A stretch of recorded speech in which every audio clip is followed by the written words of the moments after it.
Hi everybody, welcome to Zulu Alpha Firearms channel, and as usual I'm Gerard Labuskaghni.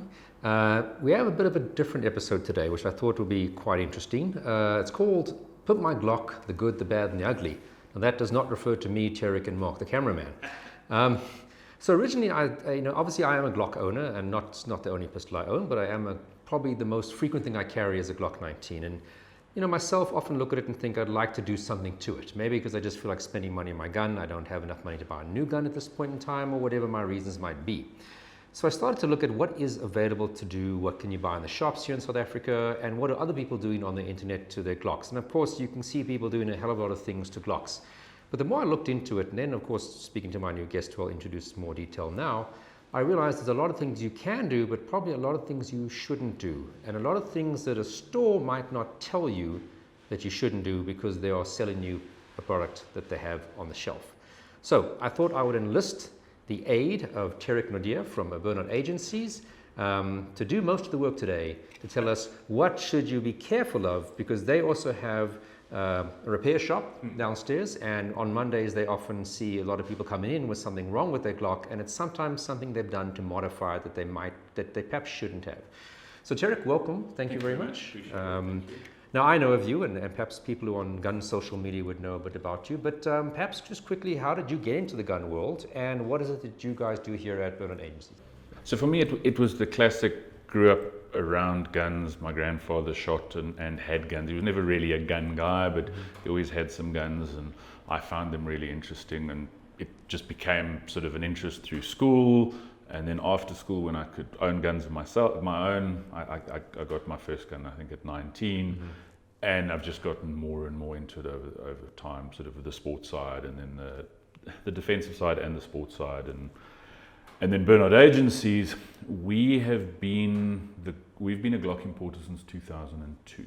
So we do a couple of other things, but our primary business is Glock pistols for the commercial market as well as the law enforcement market for South Africa. Great stuff. So the idea, like I said, was to perhaps walk from tip to toe with the Glock. Obviously, there's so many things you can do to Glocks. They've been around for a long time. They're very straightforward guns for people to work on, although one should always be careful of how far you go working on your own Glock because of the safety and inherent safety issues around that. And of course, you don't want it to malfunction if you're using it for self-defense. There's so many aftermarket stuff that's quite cheap also, quality-wise, I think, but also cost-wise to do to your Glock. And like I said, I really just want to get an idea of what is okay to do, what's not okay to do. Obviously, whatever you're going to do, you're an adult. If you're going to do something, you're going to do it. But perhaps just know inherently what's the potential problems with doing what you want to do. So we've got a whole bunch of Glocks. This is making me very distracted and happy. And perhaps just starting with what's sights. I mean, a lot of people, for whatever reasons, don't like Glock sights, justifiably so, not unjustifiably so, and want to replace those.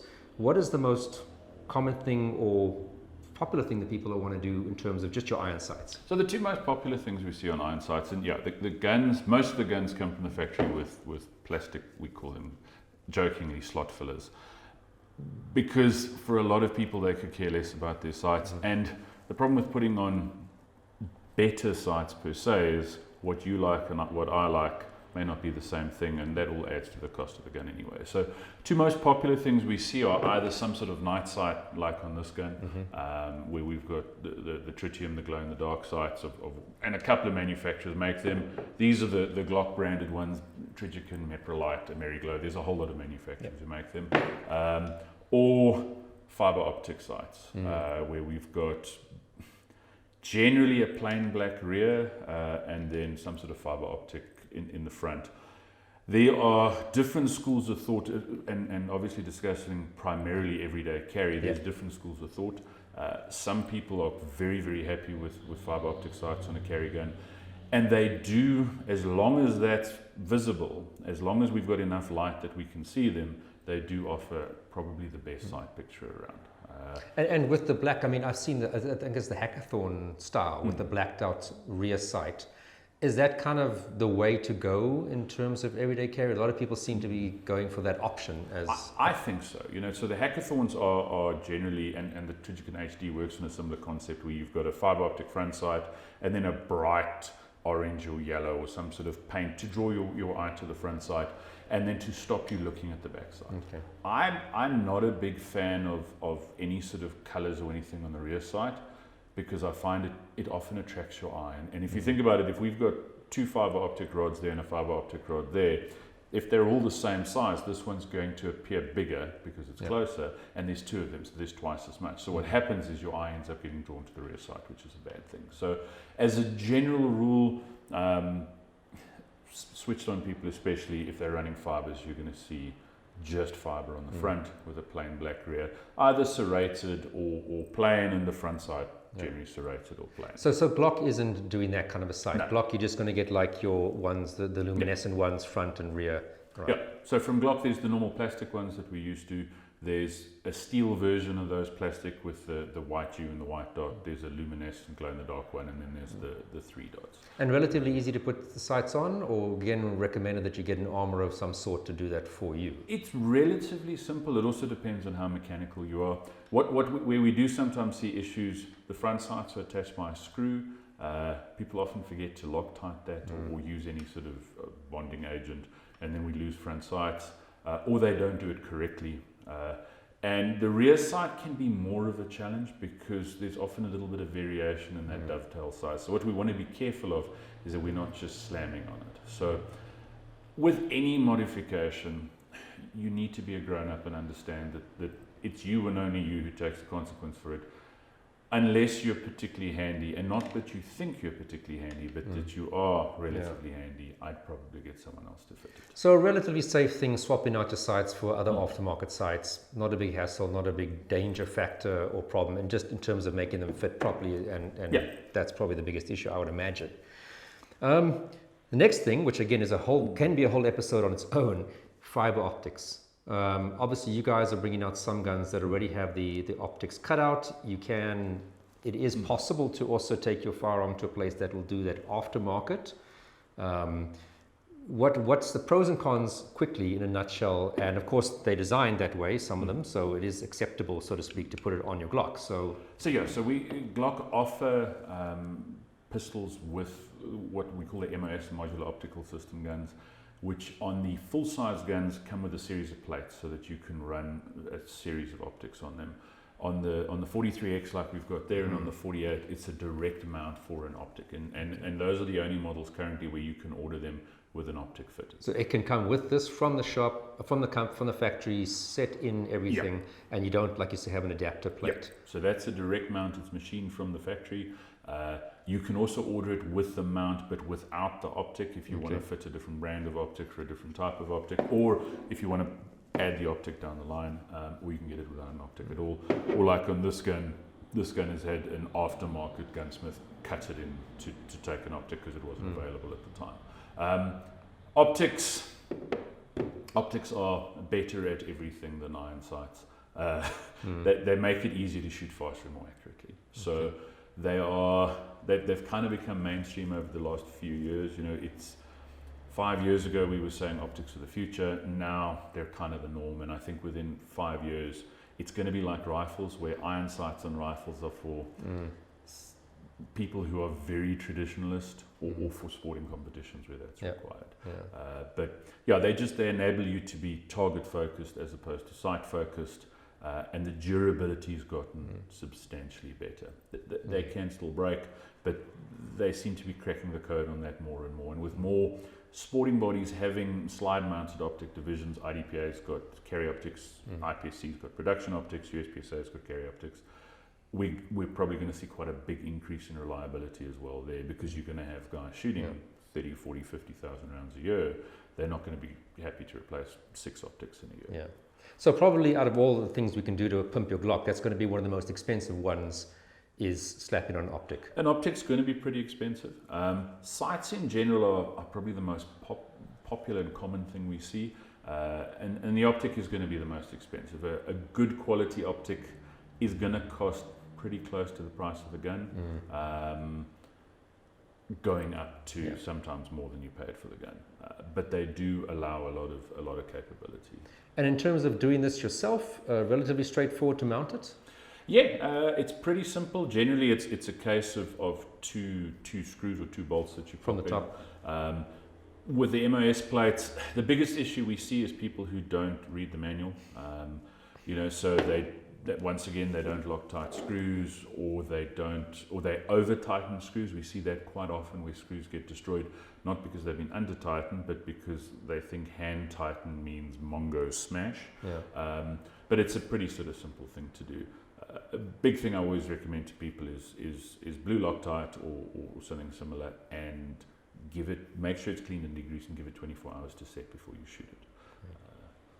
Right, so next up, obviously the newer Glocks are coming with the forward slide serrations, which is something that often people used to do. So your older ones, you could get someone to do that. I suppose it's a relatively cheap exercise to get some form of front slide serrations.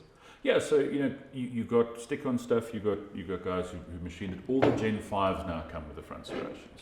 So obviously the downside to having that done yourself is you're going to cut through the coating on the gun, and you're never going to be able to replace that. So yes, you can Cerakote it or chrome it or anything like that, but you're not going to be able to. I'm not aware of anyone here who can do a DLC or a PVD style coating. Okay. But it is quite a nice thing to have. Some people aren't wild about them. The nice thing is you don't have to use them. Yeah. But they are an option, and all of the Gen 5 guns, as well as the 43X and the 48, the bigger of the slimline guns come with them now. All right, so if we can stick with the outside of the gun. I mean, I think something else I've seen a lot of people do, depending on the generation, is added stippling to it. I guess again, relatively inexpensive thing. If you feel you needed more grip, you could put grip tape like you've got on this one here. Any issues that we need to be aware of in terms of stippling? It's one of those things where you are permanently modifying that frame. So, if you're applying heat and you're taking material away. So I'm not an engineer, I'm nowhere near that clever, but I have felt a fair amount of stippled guns where you could feel a noticeable difference in the flex in the frame, which I don't think is going to be ideal. And if you get it wrong, you're out of frame, which in this country is a difficult thing to replace. So because it's regarded as a firearm, because it's a licensed part. Yeah, it's a licensed part. So it's going to be expensive, and it's going to take time and money to fix. So if you're gonna get it done, make sure it's not your buddy with a soldering iron, or oftentimes you with a soldering iron. Very rarely is that going to add to resale value as well. It's probably going to decrease it quite dramatically. And what you need to make sure as well, and this is one that people sometimes miss, it actually needs to add traction. I've seen a fair amount of stippling jobs that looked like the gun was stippled, but didn't offer any more traction than the finish, especially on the Gen 4 and Gen 5 guns.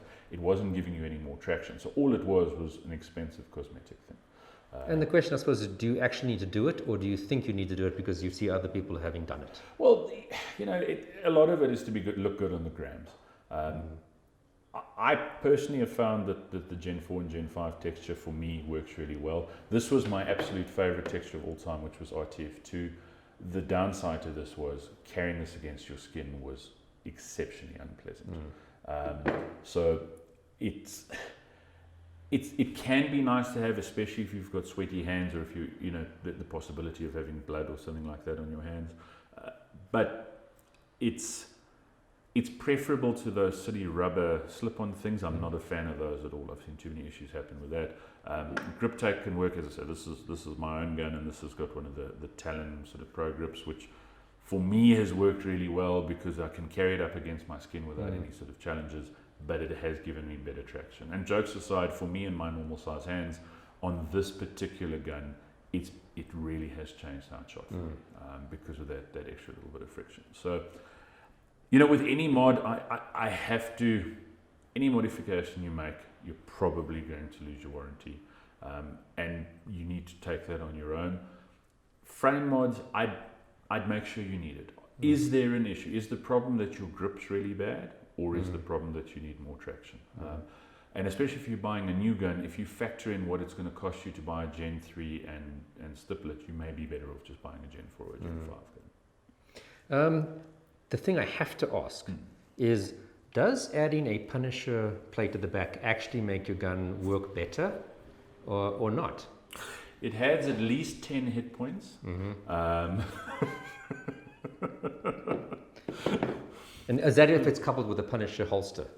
Oh, no, then All right. you don't even need a gun. You just leave that at home in the safe. Yeah, they are peculiar things. Should you mess with your I would not suggest it. Jokes aside, I don't want to be looking at my backplate. And it's one of those parts that your extractor system's working off of, your firing pins sort of working off of that.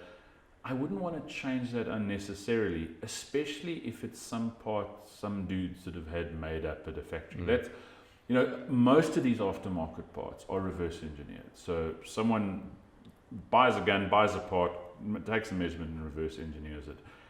And it may work on his gun, it may not be ideal on your gun. I get making mods that are beneficial. I get going, I want better sights, I want better traction, anything like that. I don't, if it's a self-defense gun, I don't understand making mods just to be cosmetic. Spend that money on ammunition. Learn how to shoot good. So what else in terms of the external parts do you see people wanting to change? Common mods, we see people want to put extended slide stops on the gun. Okay. The G34, G17L guns like that, they come with that extended slide stop from the factory. I'll be honest, I really don't like that on a self-defense gun. The logic is that it's going to speed up your reloads. We can debate how often reloads are realistically a concern in a self-defense shooting, but the downside to them is twofold. You often find a situation, let me do this without sweeping myself, we find two situations pretty commonly. One is that thumbs get in the way, and now the gun doesn't lock open on empty, so you've lost any benefit that was going to have on a speed reload. The other one that concerns me more is we often see people bumping them up on firing. So now you've got 5 rounds left in the gun and the gun locked open. That to me doesn't make a huge amount of sense. I don't run extended slide stops on any of my guns. I would rather fix that with decent technique, and I'd rather avoid the potential reliability issues there. So I'll happily sell you one, but I'm also going to tell you I don't recommend it. Another one is extended mag releases. Here, I'm not a big fan of the very big extended ones or the big competition style ones. Great on a sport gun, but on a gun that's carried up against your body or that might get bumped, I don't want to drop the mag out. A lot more people carry spare mags on the internet than carry spare mags in the real world. So if I drop that mag, I may effectively turn this into a single shot pistol, all for this faster reload for the spare mag I may or may not have. There are some extended mag releases I'm quite happy to run. So this is the medium or the FBI mag release, which is a little bit longer than factory, but not quite as big as the competition. And there's a Glock part. That's a Glock part. And there are, Vickers Tactical make an aftermarket one that's very similar. It just has sort of rounded edges. And you'll see on the 19X, that comes from the factory with a slightly extended mag release. So it's not so big that if I push the gun down on the table, it's going to drop the mag out, but it is a little bit easier to reach. So that I'm kind of happy with. If it's a gigantic competition-only part, I wouldn't want to run that on a self. So it sounds like the last two, the slide release and the mag, it's more perhaps just a technique issue, rather practice a bit better. It's like adjusting your sights if you're shooting skew. Why don't you just shoot better or practice a bit more and get that right? So you're altering a gun where you should just be altering a little bit of a view to be able to use the firearm more effectively. I think especially with the slide stop, the mag release, if you're having issues reaching the mag release, it can be beneficial.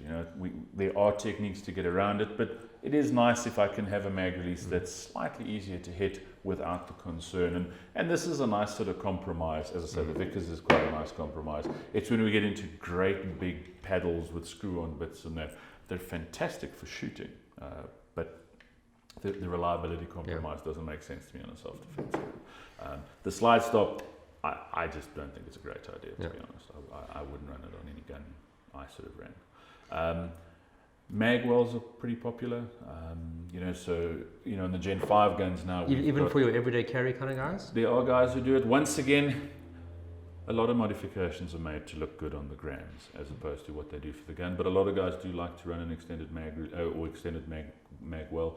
The Gen 5s have got that built in now, and I find this reloads really quick, but it can be a nice to have, and some people like what it does for their grip as well. Some people find that having the Magwell there sort of sometimes pushes their hand up a little bit and keeps a slightly more consistent grip. So not something I would put on a self-defense gun, but I don't think it's the end of the world. I mean, I've never felt the urge or need to change mine, and I do a lot of the fun sports stuff, as I like to say, and I've never had an issue about that. So, with a double stack gun like this, we're putting a tapered mag into a pretty big hole as it is. On a single stack gun, if you're running a 1911, then Magwells make a hell of a lot more sense because you're putting a square mag into a hole the size of the mag.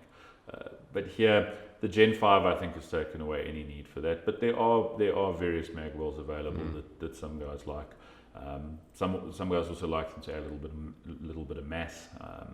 You get some with weight inserts that go in the back there, and that's not super popular, but we do see it from time to time. Another one that we see quite often is some form of butt plug. Don't Google that. And that's not going to work on that gun, but those will just clip. This one's got a Glock tool built into it, but there's different ones that fill that void there and can make reloading slightly quicker or slightly less likely to catch a mag on there. So not something that the factory's going to recommend. Not really the end of the world. You're not changing anything mechanical. This one extends a little bit further than most. A lot of them will just sit flush, but we'll cover that. Is that a Glock made part? Or is that no, because this is a Tango Down Victor's part. Right. And it does serve as a bit of a magwell in that if we hit it helps a little bit there. So that's a very, very popular mod. If you're shooting IPC production, you're not allowed to do that, and guys shoot IPC production with Glocks all the time and reload them no problem. But there's not really a massive downside to that. It does make it a little bit harder to pull out a stuck mag. Which I've never had on a Glock. Well, it doesn't happen that often, but... Well, for any gun that I've had, I haven't had it, to be fair, not just saying that from the Glock point of view. So other stuff on the external parts of the gun that people like to do that you've seen bringing to you, or that you know that people do? Speed holes are becoming more and more popular. Guys drilling holes in the slide to make it lighter. I would avoid that. You're generally decreasing durability on the gun, and often you're decreasing reliability because you're messing with the timings. You've now got to mess around with springs, which is something we can chat about just now. But you've now got to mess around with springs potentially to keep everything working. Guys do it, and yes, in theory, a lighter slide is going to give you slightly less reciprocating mass and enables you to shoot slightly faster. On a self-defense gun, that doesn't matter. And the number of people who are going to be able to use that are very, very slim. To their benefit, yeah. Funnily enough, I mean, the most successful competition Glock shooter in the world is probably Robert Vogel. And Vogel puts more weight on his slide. He doesn't make holes in his slide. So he'll run a Glock 35, and then it's the ugliest thing ever, but he's got two metal weights basically screwed to the side of his gun because he wants less recoil, not more. So I wouldn't do that. That's something I would, on a defensive gun, I'd stay far away from. As we discussed earlier, you get guys who put various serrations and that on. I can't officially recommend it. I don't think it's the end of the world as long as you're not weakening things. You are taking material away there. It's not necessarily the best idea ever. So we see that quite often. Guys will remove finger grooves. They'll undercut trigger guards. As long as you're cognizant of the rest, that's not really a challenge. The Gen 5 has gotten away from the need for a lot of that. I'm trying to think what else is a popular sort of external modification. Refinishing. People want to make their gun some sort of unique color. Or does that affect warranties? Yes. Okay. Pretty much anything you do that's not done by a Glock armorer using Glock parts is going to affect warranties, and that's not just a Glock thing. I'm not aware of a manufacturer who's going to go mad with your aftermarket stuff. It's like I'm not aware of a manufacturer that's going to say go mad with reloads, because the guy working on your gun or the lady working on your gun may be the greatest gunsmith in the world, or they might be someone who thinks that a Dremel tool and a bottle of brandy is how you work on guns. And it's just easier to kind of go, we've got to stick with Glock parts and that. So if you do anything aftermarket, you're pretty much going to have issues with your warranty. But that's the nature of customizing anything. It's the same as your car. So again, is it necessary? What are you going to really get out of it? Is it just a cool factor? I mean, I suppose you have to decide. That, I think that's the most important thing with any mod. It's looking at it and going, would this money spent on ammunition and training be better spent than this money on this modification? Yeah. Am I spending thousands of rands to put speed holes in my slide? Is that going to make me a better shooter? Some modifications are going to enable you to shoot better. Without a doubt, better sights make life easier. Having a mag release that you can reach can make life easier. Especially in competition guns, messing around with springs can make life easier. But a lot of the mods guys are not making anything easier. All they're doing is they look cool. All right, so now if we move to the internal parts, which of course there are always perhaps even more inherent risks of messing around with those. One I've noticed some people talk about and sell is your tungsten guide rods, or some other form of heavier metal-ish guide rods around the recoil to the recoil spring. What would you want that for, and what am I going to get out of it? And is it an advisable type of? In theory, it's going to give you slightly more non-reciprocating mass, which will help reduce muzzle climb slightly. In practice, you're replacing quite an important part with an aftermarket part, so we have that reverse engineering thing again. That's often generally run with lighter recoil springs as well to give you that less perceived recoil. Once again, on a competition gun, really cool. On a self-defense gun, I'm not going to give up reliability for an advantage I'm never going to be able to feel in a gunfight. So I wouldn't. Also, tungsten guide rods, as an example, my experience with them is primarily in 1911s. They are more likely to break than the polymer one. Which is, you think is a bit ironic considering one's polymer and one's tungsten, which you perceive to be the stronger option. One of the funny things we see, because there's you still get guys who go on about Tupperware and plastic and that sort of thing. On polymer pistols in general, not just Glocks, polymer pistols in general, oftentimes we see a lot more failures happen in the metal bits than the polymer bits.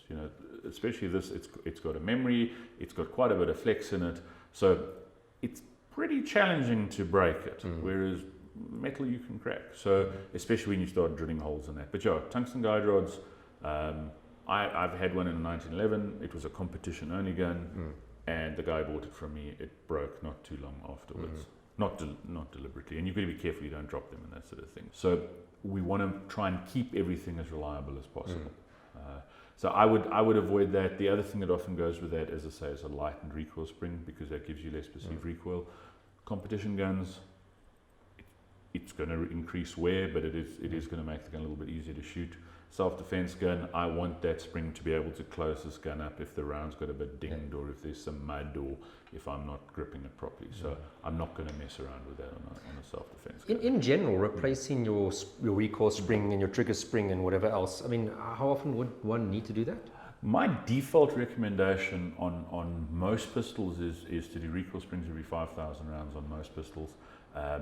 Double ring spring systems like the Gen 4s, the Gen 5s, every sort of 10,000 rounds in the 9mm guns. On this particular gun, I replace it every 5,000 rounds because it's a little gun, shooting 9mm. So springs are relatively cheap. I don't think it's a bad idea to do all the springs in the gun every 10,000 rounds. It's not super expensive.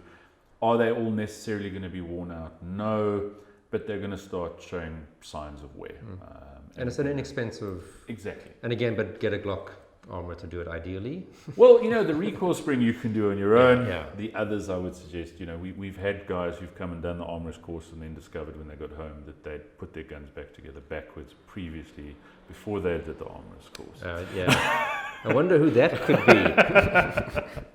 But yeah, recoil springs you can change out. That's not a problem. Now, I'm guessing the next biggest thing, which I see a lot of in shops, and most will sell you, is the trigger. And people want to replace it for whatever reasons. That's what are we dealing with there? That's something I'd be very careful with on a self-defense gun. A lot of the aftermarket triggers will give you a much better trigger pull, but there's no free lunch. So they're either giving away one or both of reliability with regards to their ability to set off different types of ammunition, or safety. And that to me is a bigger concern. The trigger out the box, it's not a 1911 trigger, but it's also a lot easier to keep running than a 1911. The aftermarket triggers, I've seen the trigger shoes themselves break. A mate of mine, I think, has broken 3 or 4 of a well-respected brand, a brand that I've always had a lot of respect for. He's had 3 or 4 triggers break, as in the deadline the gun have to detail strip it and replace the trigger itself. I've seen guns where they've been set up that the internal safeties are either deactivated or close to deactivated. And those, I think you'd be an idiot, honestly, to do that on a self-defense gun. To have a slightly nicer trigger at the expense of safety, to me, is a challenge. I also don't want a 2-pound trigger on a self-defense gun.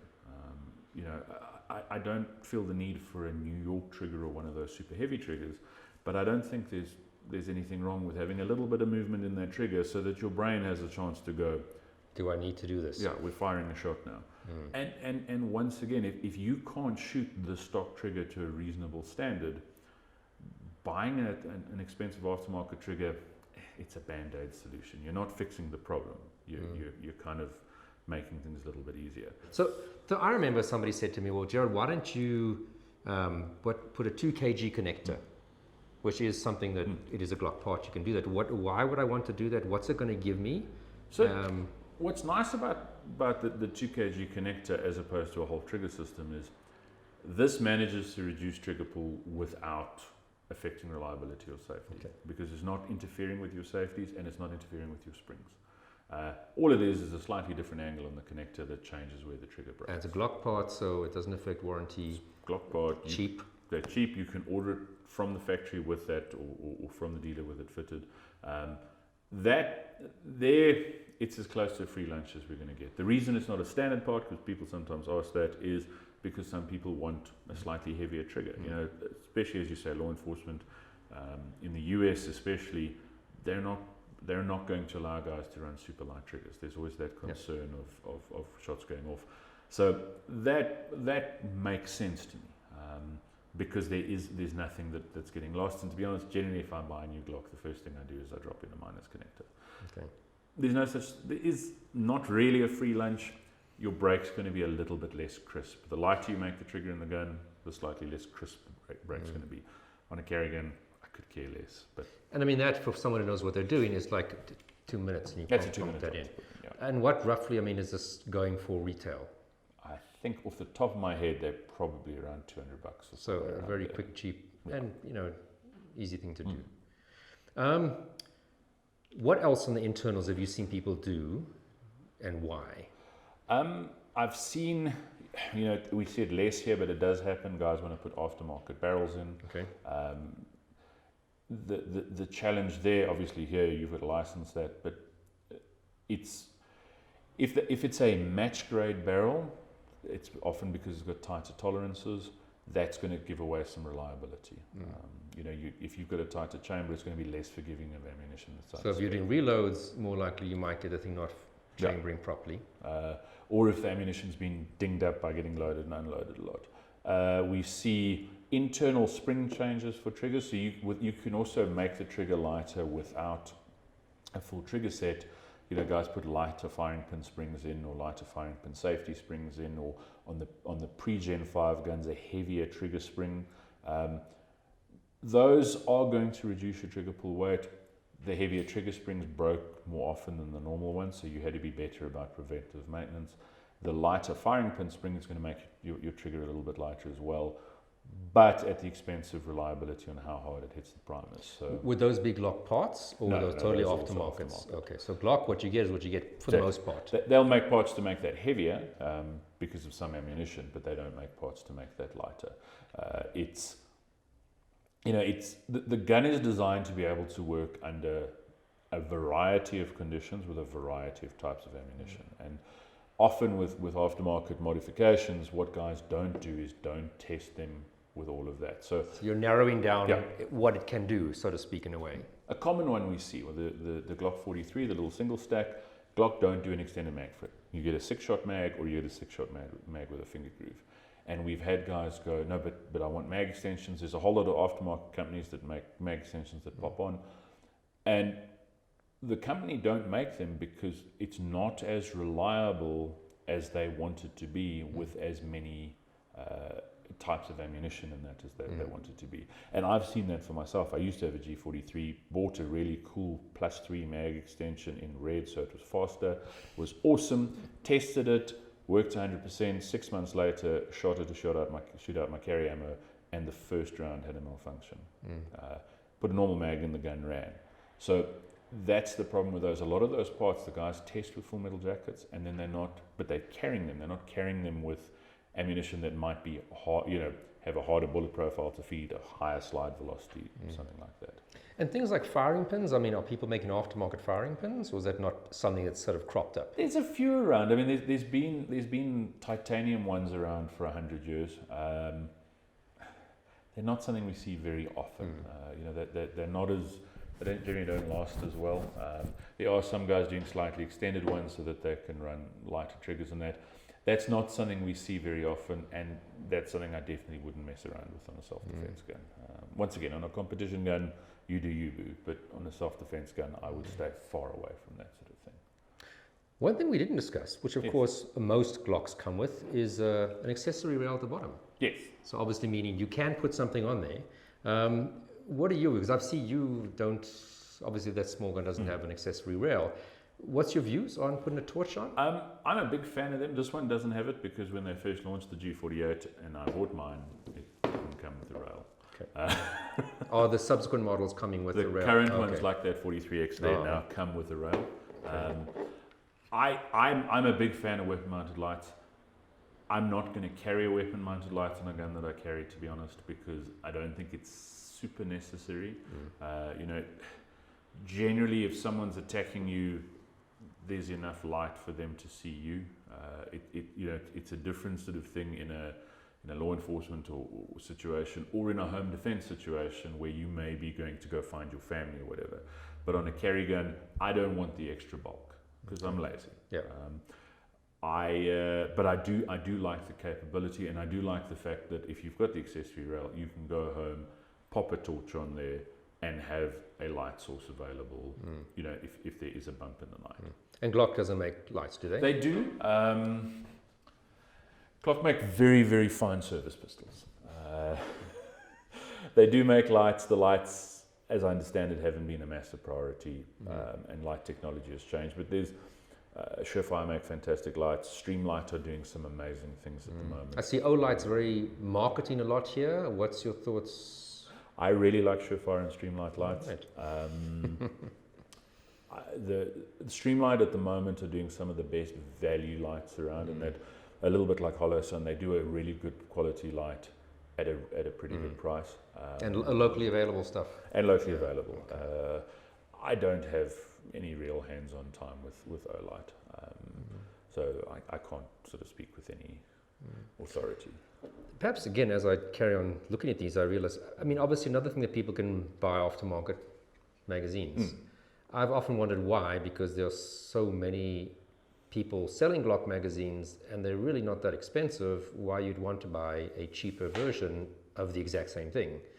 Having said that, I do think I have a Korean mag somewhere, but you're not talking like CZ mags are more expensive. Everything else, why? People underestimate how important magazines are for the reliability of a semi-automatic firearm or an automatic firearm as well.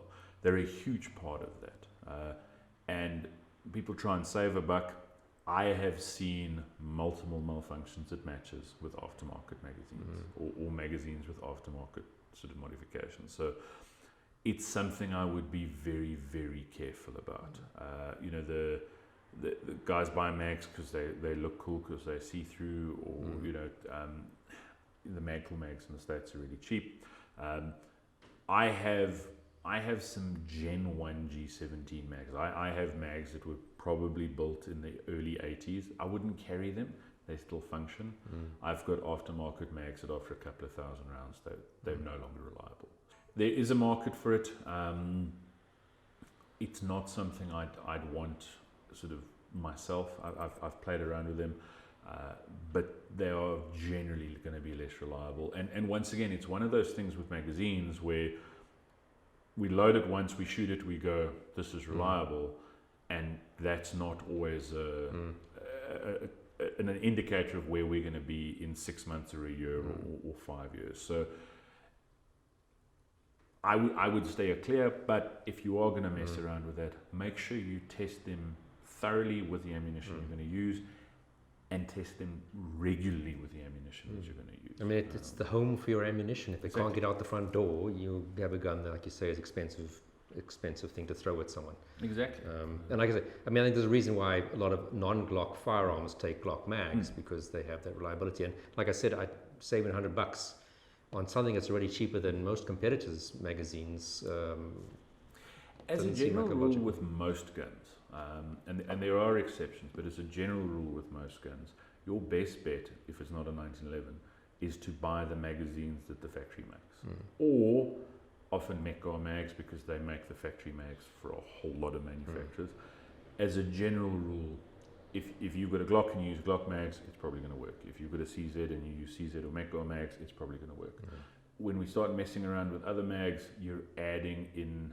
So it's not to say that they won't work. They may be the greatest magazines in the world ever, but you are adding a greater amount of risk, and you're going to need to test them that much more, which the problem is people don't. Because if you're trying to save $50 on a magazine, you're probably not going to spend 500 rand on ammunition. Not on ammunition prices nowadays, that's for sure.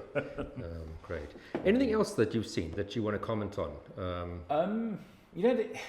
I think we've covered most of the sort of big things. There's various other things that people mess around with, but I think we've covered most of the big ones. I think that the big thing is for people to leave with the thought that if you're going to make a modification, you need to understand that there could be a downside. Factories test these things to tens and hundreds of thousands of rounds to work under a huge amount of different sort of environmental conditions, different types of ammunition, that sort of thing. When you start messing around with that, there is a good chance you don't know more than the engineers at the factory. So that's something you need to bear in mind, and you need to understand that you're going to suffer those consequences. So make sure it's a worthwhile mod. One of the top competition shooters in the country who shoots a Glock, his guns are not particularly modified. They're a lot less modified than some of the carry guns I see, and he shoots at a level that most people wish they could shoot at. So you can't buy skill except for on the range. None of these little bits are going to make you a better shooter. Some parts can enable you to use the tool better. So I'm not completely anti-modification on guns at all, but I think it needs to be intelligent modification. It needs to be something that's actually going to offer a benefit and not just look cool. And if you're going to carry and never actually go shoot at the range, all those mods are probably not going to make much of a difference. Exactly, that's the thing. So if you're going to put a 6,000 round trigger in your gun and you haven't shot 6,000 rounds worth of ammunition, you're stupid. And like a red dot, I mean, I thought, you put that on, you're going to shoot better. I'm still trying to figure out how to shoot with my red dot. You got to practice. I love red dots. I'm all about the dot life, but yeah, it took a lot of live fire. It's taken a lot of dry fire. It offers huge capability. It's worthwhile, but this on its own doesn't make the gun more deadly. Yeah, it just enables me to shoot it better. That's a modification I think is worthwhile if you're going to put the work in. But super light triggers and holes drilled in slides and that sort of thing, make sure you understand why you're doing the change as opposed to just doing the change because it looked cool on Instagram. Well, thanks very much, Terrick. But before we go, you do have a social media presence. Do you want to quickly just tell us about what it is and when it is and where it is? Yeah, sure. I'm part of a podcast that comes out on a Monday morning called Welcome to the Gun Show, which you can find on any sort of podcast app. You can listen to us jammer away about all sorts of topics. And then we have a Welcome to the Gun Show Facebook group as well. And then I'm on a couple of other Facebook groups as well. My Facebook's just filled with memes and rubbish, but there's a Welcome to the Gun Show group and the gun site. And you said that you have how many podcasts now since you started? You started last year during lockdown. We have 68 episodes so far. And all about an hour long? So there's been some short ones, there's been some over 2 hour ones. Generally we try and sort of aim for an hour or two, but I like the sound of my own voice. So there you go. Sometimes it goes a bit longer. So if you like Terrick's voice, you have plus minus 68 hours worth to catch up, let alone the ones that are coming out on a weekly basis. Yes, every Monday morning at 9 o'clock. Well, again, thanks very much. I hope this has been interesting for you guys who are thinking about doing something to your Glocks, to know, make informed decisions, and ultimately, whatever you do, it's your gun, your life, your decision, but just at least you perhaps are in a better position to know what are the pros and cons and potential downfalls from a liability point of view or a warranty point of view, and just in worst case scenario from a safety point of view for you if you ever have to use it in a sort of a self-defense scenario. So again, I'm Gerard Labuskachny for Zulu Alpha Firearms channel. Please again, like, subscribe, and do all those things that we always tell you to do for a YouTube channel. Again, helps us maintain our presence and continue to do what we like to do. And thanks very much, and be safe, be legal, and be responsible.